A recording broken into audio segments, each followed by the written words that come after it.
세상에는 수많은 소리들이 있는데 어떤 소리를 들어야 할지, 또 어떤 소리가 진실된 소리인지 구분하기가 어려운 그런 세상이 되었습니다. 한국은 또 이제 막말하는 시대가 열렸어요.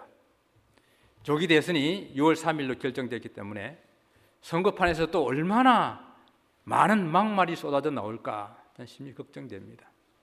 선거 열기가 달아오르면 달아오를 만큼 상대를 향한 비방과 욕설과 이 거짓이 난무하게 될 것입니다. 그 비방도 사실 보기에는 근거가 없는 비방들이 너무너무 많아요. 그냥 일단 내뱉어 놓고 시작을 합니다. 근데 사회 전반적으로 이런 거짓과 가짜 뉴스가 많기 때문에 사실 비방을 해도 뭐가 진실인지 참 알기가 어려운 그런 시대에 살아가고 있는 것 같아요. 자, 여기 사진 하나 올려볼게요. 제가 어디서 뭐 하는 것 같아요?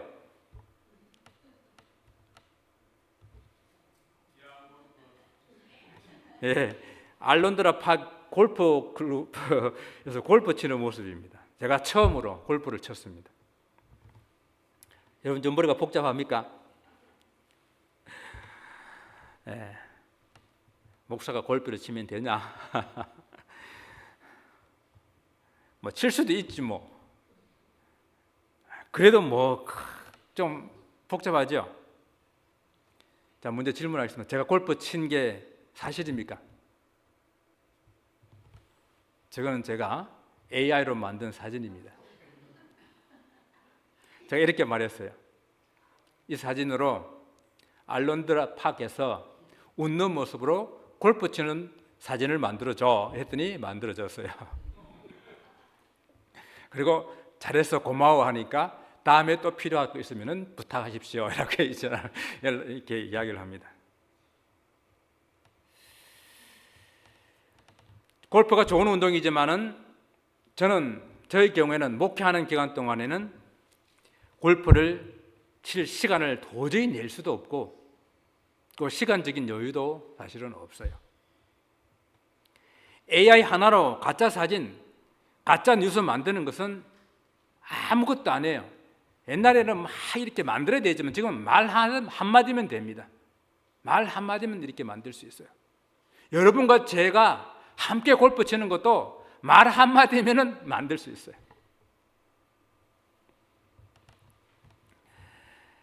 정말 AI가 앞으로 무슨 속도로 발전하게 될 것인데 우리가 정신 바짝 차리지 않으면 큰일 나겠다 싶을 때가 많아요. 모든 것은 좋은 방향으로만 발전하지 않기 때문입니다. 또 설사 좋은 의도로 개발해도 그것을 나쁘게 악용하고 이용하는 사람들이 너무도 많기 때문입니다.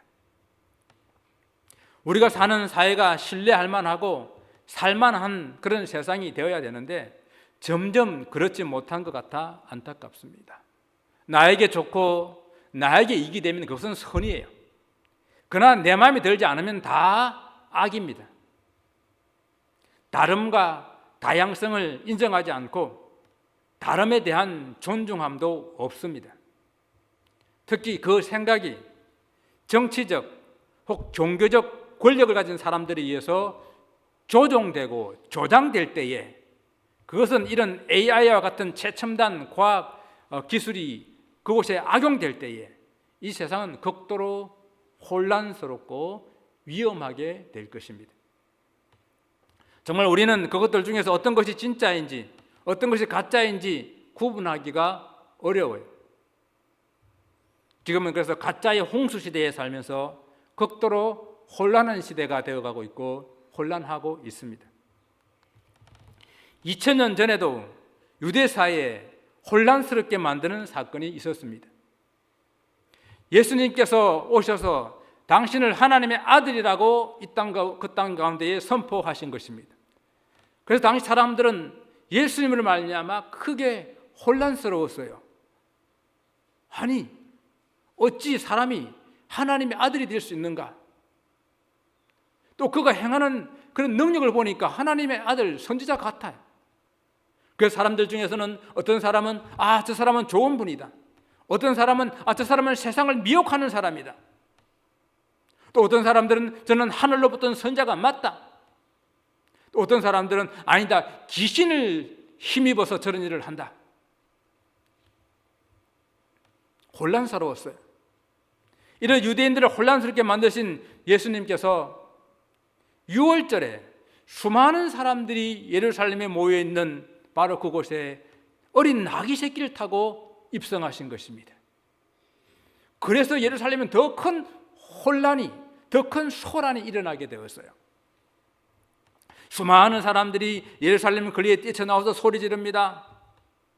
이때는 유대인의 3대 절기 중에 하나인 유월절이기 때문에 다른 모든 절기보다도 유월절에는 더 많은 사람들이 예루살렘에 모이거든요. 요세푸스라는 학자는 적어도 200만이 모였을 것이다. 물론 많이 과장한 숫자이긴 하지만 정말 발 디딜 틈도 없이 많은 인파들이 모여서 절기를 지키는 그 기간이 유월절이에요.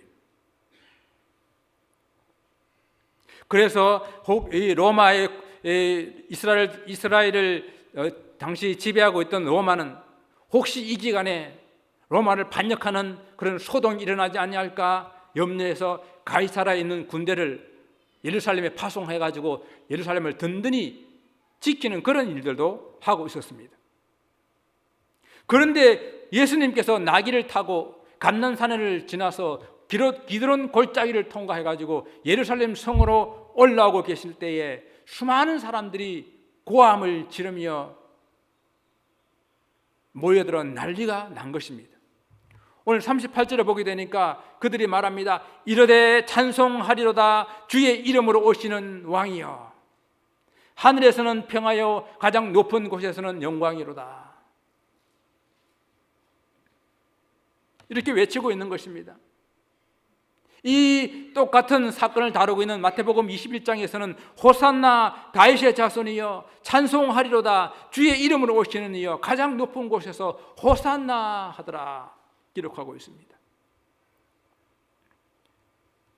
예수님을 주의 이름으로 오시는 이라고 부르고 있습니다. 다윗의 자손이라고 부르고 있습니다. 이는 하나님의 아들 메시아라고 하는 선포인 것입니다. 그들이 부르짖고 있는 호산나라고 하는 이 말 히브리어는 호시아나라는 그런 히브리어를 헬라어로 그대로 이렇게 소리난 대로 적어 놓은 것인데요. 이 호시아나라고 하는 이 말은 제발 지금 우리를 구원해 주소서 간청하고 있는 그런 호소의 부르짖음인 것입니다. 지금 백성들은 예수님을 자기 백성을 구원할 메시아로 영접하며 환영하고 부르짖고 있습니다. 그래서 요한복음에서는요, 사람들이 바리새인들에게 이렇게 말합니다. 너희 하는 일이 쓸데없다. 보라, 온 세상이 저를 쫓는도다. 백성들의 마음이 예수님께로 향하고 있고 예수님을 그들이 바로 기다렸던 그 메시아로 인정하는 그 모습 때문에 당시 정치, 종교 지도자들, 이미 기득권을 가지고 있는 그 사람들에게는 자기 가지고 있는 그 기득권이 없어질까 심히 염려하며 걱정하고 있었던 것입니다. 당시 이스라엘에 있었던 유대 백성들은 메시아의 오심을 간절히 기다리고 있었어요.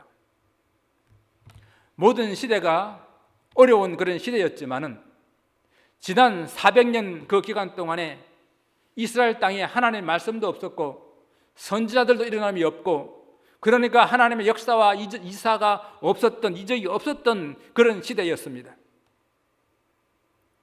그러다가 보게 되니까 하나님 말씀을 이렇게 지켜야 된다, 저렇게 지켜야 된다는 율법의 조항들만 자꾸만 많아지고, 그 율법의 조항들은 점점 무거워져서 사람들의 어깨를 짓누르고 있었습니다. 거기에다가 자기 나라를 통치하고 있는 로마의 통치는 더욱더 이스라엘을 어렵게 만들어서 로마가 매기는 그 세금이 너무도 벅차 그들이 다 허리띠를 졸라매야 했었습니다.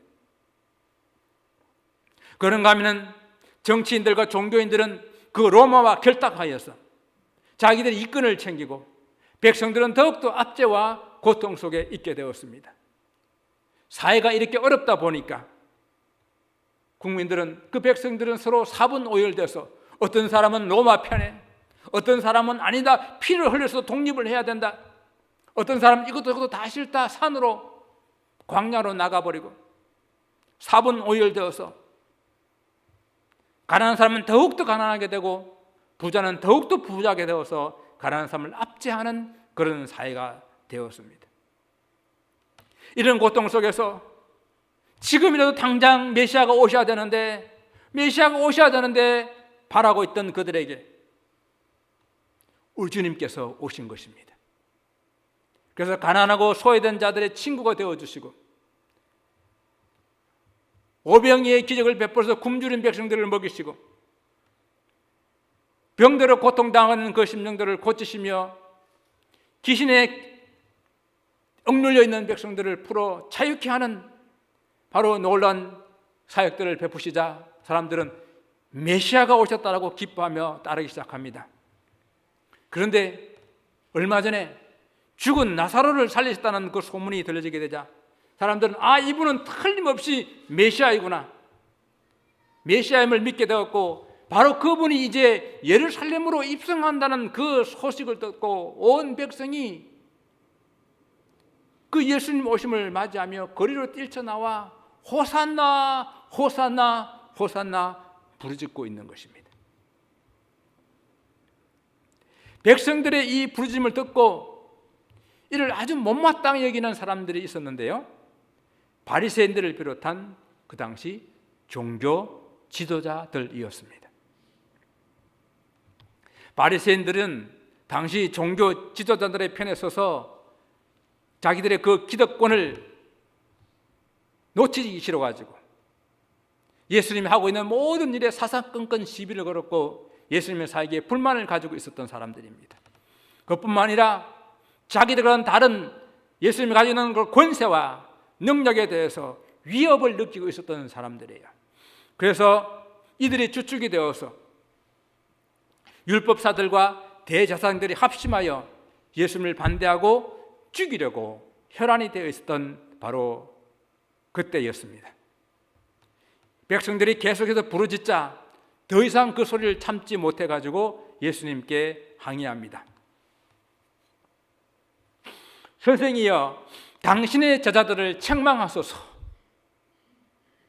예루살렘의 많은 무리들이 호산나를 부르짖고 있는 그런 상황이 예수님을 열심으로 따라다니고 있는 이 제자들로 인해 가지고 그들의 선동에 의해 가지고 이런 일이 생겼다라고 생각하는 것입니다.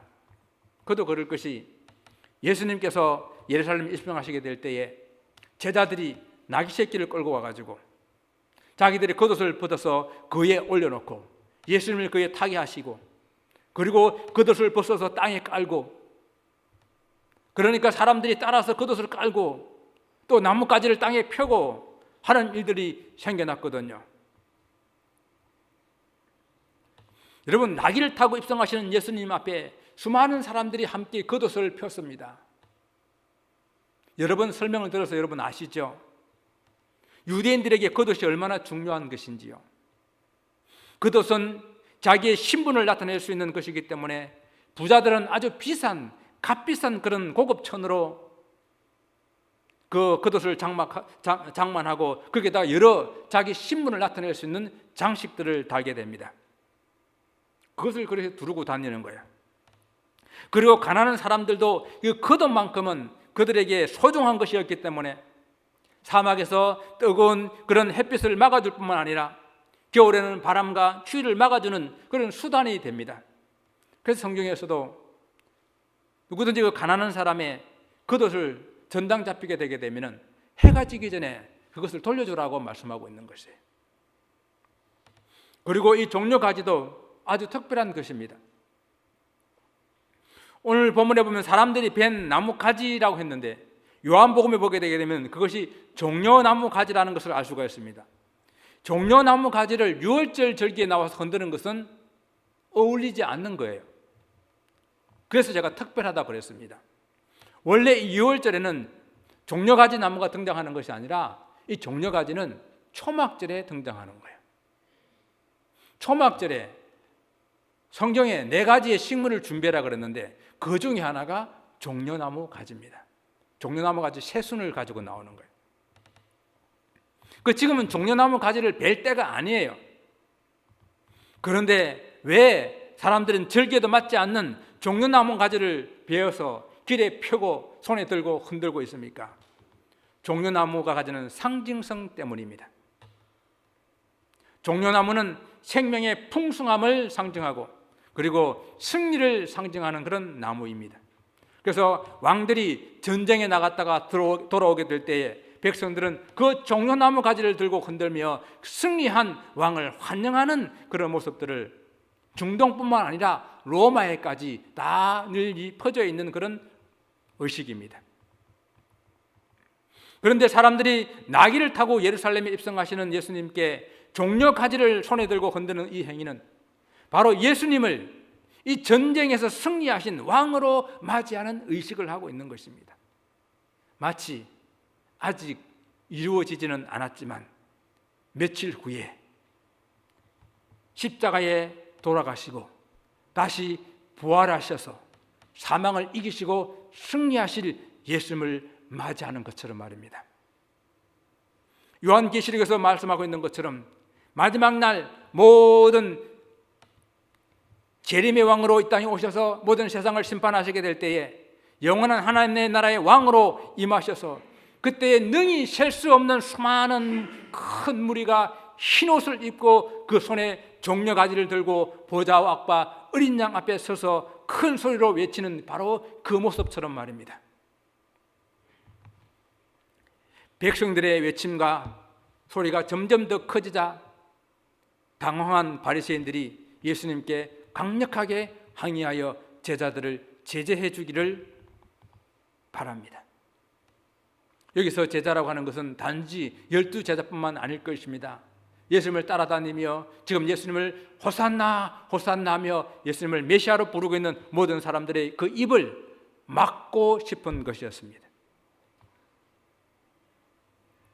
그러나 주님께서는 백성들의 부르짖는 그 소리를 멈추게 하려는 바리새인들을 향하여 말씀하십니다. 만일 이 사람들이 침묵하면 돌들이 소리 지르리라. 주님의 이 말씀은 무슨 뜻입니까? 지금은 이들이 바라는 구원에 대한 간절한 이 소망으로 부르짖는 이 외침은 그 어떤 것으로도 그 누구도 막을 수가 없다, 멈출 수가 없다라는 뜻입니다. 또 이 말씀은요, 주님께서 지금은 당연히 이들이 호산나 부르짖어야 할 때가 되었다라는 그 말씀입니다. 물론요, 그 무리 속에는 그동안 메시아를 기다려오다가 예수님을 만나서 참 생명의 말씀을 듣고 하나님 나라의 소망을 가지고 예수님을 따라다니는 사람들, 자기의 모든 것을 다 버려놓고 주님을 따르는 그런 사람들도 그 속에는 있을 것입니다. 또한 그 중에는 주님을 따라다니기는 하지만 아직은 확신이 없는 그런 사람들도 있을 것입니다. 또한 부르짖는 사람 중에는 그 의미도 모르고 다른 사람들이 그렇게 부르짖고 나오니까 같이 부안해동해서 그렇게 부르짖는 사람들도 있을 것입니다. 또한 그 중에는 며칠 있다가 바리새인들과 대제사장들의 그 돈에 매수되어서 예수님을 십자가에 못 박아라, 못 박아라고 외치게 될 사람들도 있었을 것입니다. 그러나 주님께서는 그들의 소리를 멈추게 하지 않았었습니다. 보통 때에 우리 주님 같았으면은 당신의 메시아 되심을 드러내지 아니하시고 메시아 같은 그런 기적과 능력을 행하셨음에도 사람들에게 알리지 마라, 그렇게 말씀하셨을 텐데, 그러나 지금은 주님을 드러내야 하는 주님의 때가 이르렀고 주님의 백성들이 부르짖어야 할 때가 되었다라는 것입니다. 그리고 지금 그들 앞에 있는 이 어린 나귀 새끼를 타고 있는 예수님께서 바로 진짜 참 메시아이기 때문에 지금 그들이 오늘이라는 그 시간에 지금이라는 그 시간에 하나님의 이름으로 오신 하나님의 아들, 그들을 구원할 메시아, 그 구세주를 향하여 힘께 부르짖어야 할 시간이기 때문이었습니다. 여러분, 부르짖어야 할 때에 부르짖어야 합니다. 만일 부르짖어야 할 때에 부르짖지 아니하면 길가에 돌들이 부르짖게 될 것이라 말씀하십니다. 부르짖어야 할 사람들이 부르짖지 아니하면, 침묵하면은 돌들이 소리 지를 것이라 말씀하십니다. 여러분, 이 돌들이 소리 지른다, 돌들이 외친다는 이 표현은요, 악한 세상에 대한 하나님의 심판을 상징하는 것으로 사용되고 있는 그런 표현이에요. 그래서 하박국 선지자가 이와 비슷한 표현을 했는데, 거짓되고 교만하고 악한 그런 세상과 열방들이 행한 그 일을 하나님께서 마지막 심판날에 모든 그 악함을 다 지켜보았던 그 담에서 돌이 부르짖고 집에서 들보가 응답하리라 하신 하박국 2장 11절의 말씀과 유사한 말씀입니다. 여러분, 세상이 얼마나 악한지를 다 지켜보았던 하나님의 창조물인 이 돌들이 하나님의 증인이 되어서 부르짖게 될 것입니다. 누가 이 부르짖음을 막을 수 있겠습니까? 막을 수 없다는 뜻입니다. 권력자들이 힘으로 억지로 막아도 막을 수 없고, 설사 그 입을 털어 막는다 하더라도 그들의 악함을 다 알고 있는 이 돌들이 소리내어 부르짖을 것이라는 말씀입니다. 2000년이 지난 현대를 살아가고 있는, 그래서 2025년 종료주일을 우리는 맞이하고 있습니다. 종료주일 이 아침에 예루살렘에 울려 퍼졌던 그날의 그 부르짖음을, 그날의 그 외침을 다시 한번 기억할 수 있기를 원합니다. 메시아 오심을 기다렸던 당시 유대 사회와 오늘 우리가 살아가고 있는 이 세대를 비교해보면 어떨까요? 당시는 총체적인 그런 부정과 악이 온 세상에 가득했기에 그들은 간절히 메시아를 기다리며 호산나, 호산나, 주여 제발 우리를 좀 구원해 주소서 하고 그들은 그 부르짖음을 외쳤고 부르짖음을 멈출 수가 없었습니다. 오늘날 우리는 어떻습니까? 오늘날 우리는 마치 우리에게는 호산나 그 부르짖음이 필요 없는 것처럼 그렇게 살아가고 있지는 않습니까? 편안한데 잘 돌아가는데 주님의 초림을 기다렸던 그때보다 세상은 더욱더 악해져 있고 더욱더 세상은 하나님을 대적하는 그런 세상이 되어져 있는데도 불구하고 우리는 여전히 호산나의 부르짖음이 필요 없는 것처럼 살아가고 있습니다. 주님의 재림이 가까울 때에 세상이 어떠할 것인지에 대한 바울이 디모데에게 주는 말씀이 있습니다. 그 말씀이 디모데후서 3장 1절에서부터 5절 말씀인데, 여러분 오늘 돌아가셔서 디모데후서 3장 1절부터 5절까지를 한번 잘 읽어보시기를 바랍니다. 그때에는 사람들이 자기를 사랑하고 돈을 사랑한다라고 말하고 있습니다. 그때는 사람들이 철저하게 이기적이고 세속적인 그런 삶을 살 거라고 말씀하고 있습니다. 사람들 간에도 신의가 깨어지고 이 세상에서 가장 끈끈한 정이라고 말하는 천륜인 부모와 자식 간의 사랑도 깨어진다고 말씀하고 있습니다. 세상에는 감사가 사라지고 사람들 간에 쌓여진 원통함을 풀지 않고 또 사람들은 절제 없고 사납게 싸우는 그런 시대가 될 것이라고 말씀하고 있습니다. 사람들은 하나님을 사랑하기보다는 자기를 사랑하고 쾌락을 쫓아 살 것이라고 말씀하고 있습니다. 소위 신앙이라고 하는 사람들조차도 겉모양은 신앙의 인의 모습을 가졌는데 참 경건을 잃어버려서 경건의 능력이 없는 그런 삶을 살아갈 것이라고 말하고 있습니다. 사회가 이처럼 악하고 혼란스러울 때에 여기저기서 내가 그리스도다, 내가 메시아다라고 하는 사람들이 이단들이 출몰할 것이라고 말씀하고 있습니다. 나라와 나라 사이는 전쟁이 끊임없이 일어날 것이라고 말씀합니다. 자연적인 재앙도 끊임없이 일어나 처처에 큰 지진과 기근과 온역이 있겠고 또 무서운 징조들이 하늘로부터 있을 것이라고 말씀하고 있습니다. 그러면 지금이 어느 때인 것 같습니까? 지금이 바로 그때인 것 같지 않습니까? 우리가 살고 있는 이곳도 얼마 전에 이 산불로 얼마나 많은 큰 피해가 있었고, 우리나라에도 얼마나 많은 그런 피해가 있었고, 많은 지진과 많은 홍수와 많은 자연재해들을 우리는 계속해서 지켜보고 있습니다. 최근에 미얀마 지진으로 미얀마와 태국에서 5천 명이 넘는 사람들이 죽었어요. 아직도 땅속에 매몰되어 있는 수많은 사람들을 찾지 못하고 있습니다. 보통 우리가 일어날 가능성이 아주 적은 것을 표현할 때에 뭐라고 말합니까? 벼락에 맞아 죽을 확률, 이렇게 말하잖아요. 벼락에 맞아 죽을 확률. 그런데 지난주에 인도와 네팔에서 이틀 동안에 벼락에 맞아 죽은 사람이 40명이라 그래요. 그러면 이거 벼락에 맞아 죽을 확률은 너무너무 높은 거 아닙니까? 이 모든 것들이 다 지구의 기후온난화 때문에 생긴 현상들이라고 합니다. 여러분, 오늘날 이 시대의 정치, 사회, 종교, 이 자연의 현상들을 어떻게 생각하고 있습니까? 정말 지금이야말로 다시 우리가 호산나, 호산나, 우리를 구원하소서라고 외쳐야 될 때라고 생각하지 않습니까? 주님이 오실 날은 점점 가까워지고 있지만 우리는 마치 주님이 안 오실 것처럼 살아가고 있지는 않습니까?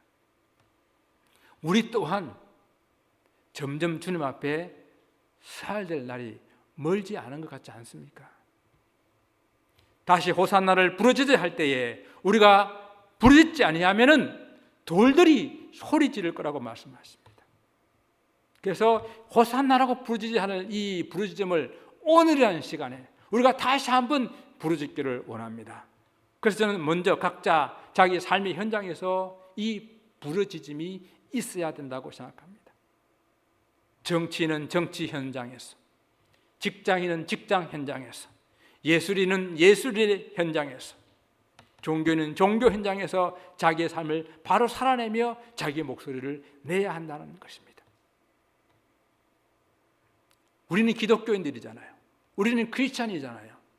우리 크리스찬들이 우리 삶의 모든 현장에서 기독교인으로 살아내야 되고 기독교인의 소리를 내야 되는 것입니다.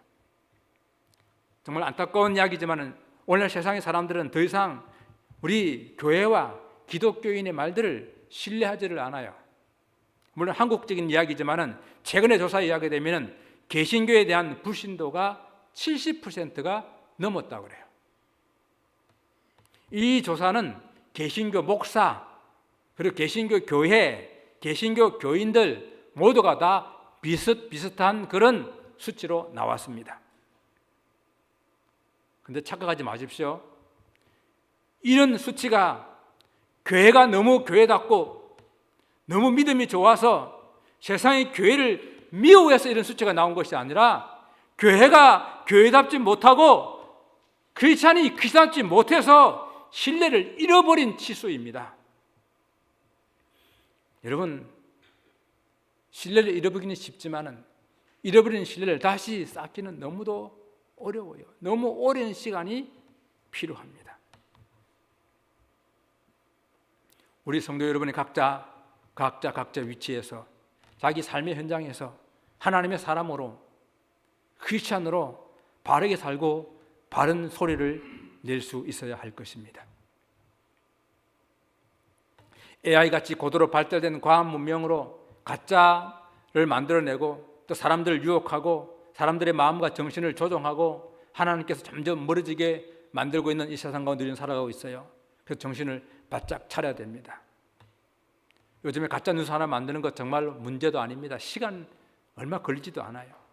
그래서 우리는 여러분 유튜브를 보더라도 아주 극자 극우가 만든 그런 유튜브는 보지 마세요. 진실도 아닌 것 계속 보고 그곳에 마음 빼앗기지 마시기 바랍니다. 그들은 책임감 없는 말을 내뱉고 오고도 아무런 책임감을 지지 않으려고 합니다. 아니면 말고 시기예요. 또한 소위 우리가 살아가는 이 시대는 표현의 자유, 종교의 자유, 언론 집회의 자유를 주장하는 사람들 때문에 아무것도 할 수 없는 그런 시대가 되었어요. 하나님의 말씀에서 죄라고 하는 것들을 죄라고 하면은 안 되는 그런 세상에 살고 있다라고 하는 것입니다. 주의 복음을 전해야 하는데 전하면 안 되는 그런 시대에 살고 있습니다. 어쩌면 조금 있으면 마켓 앞에서 복음을 전하는 일도 불법으로 간주되어서 감옥 가야 되는 일이 생길지도 모릅니다. 말세가 되면 기롱하는 자들이 와서 자기의 정욕을 쫓아 말하며 믿는 자들을 기롱할 것이라고 말하고 있어요. 주님이 강림하신다고? 그런 약속이 어디 있냐고.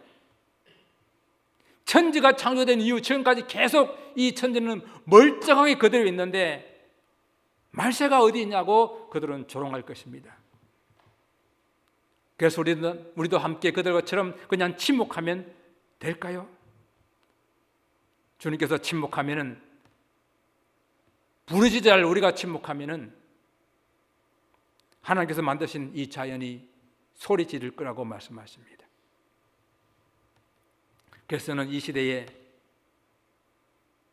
다시 주님을 간절히 부르짖는, 호산나를 다시 부르짖는 그 시대가 되었다고 생각합니다. 이 마지막 때에 이곳에 우리 교회를 허락하시고 함께 주님의 뜻을 이루어가는 사랑하는 남가주 사랑교회 성도 여러분, 우리가 호산나를 부르짖어야 합니다. 먼저 여러분의 가까운 이웃을, 여러분 가정에 호산나를 부르짖어야 합니다.